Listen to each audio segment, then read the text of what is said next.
May 13th, 2023, Saturday of the 5th week of Easter. A reading from the Acts of the Apostles. Paul reached also Derbe and Lystra, where there was a disciple named Timothy, the son of a Jewish woman who was a believer, but his father was a Greek. The brothers in Lystra and Iconium spoke highly of him, and Paul wanted him to come along with them. On account of the Jews of that region, Paul had him circumcised, for they all knew that his father was a Greek.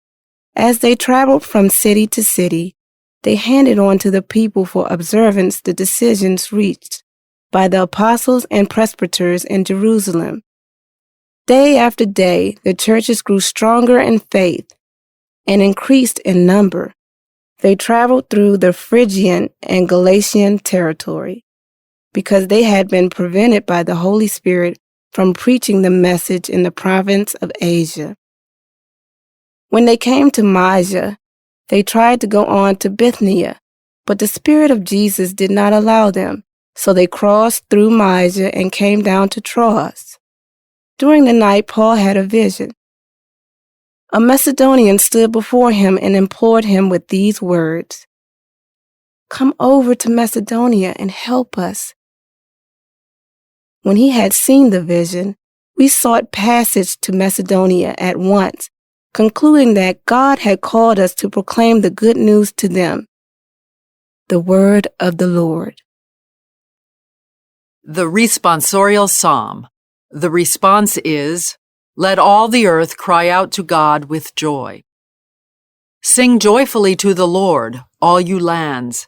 Serve the Lord with gladness. Come before him with joyful song. Let all the earth cry out to God with joy. Know that the Lord is God. He made us, his we are, his people, the flock he tends. Let all the earth cry out to God with joy. The Lord is good. His kindness endures forever, and his faithfulness to all generations. Let all the earth cry out to God with joy. A reading from the Holy Gospel according to John. Jesus said to his disciples, "If the world hates you, realize that it hated me first. If you belong to the world would love its own. But because you do not belong to the world, and I have chosen you out of the world hates you. Remember the word I spoke to you. No slave is greater than his master. If they persecuted me, they will also persecute you. If they kept my word, they will also keep yours. And they will do all these things to you on account of my name, because they do not know the one who sent me." The Gospel of the Lord.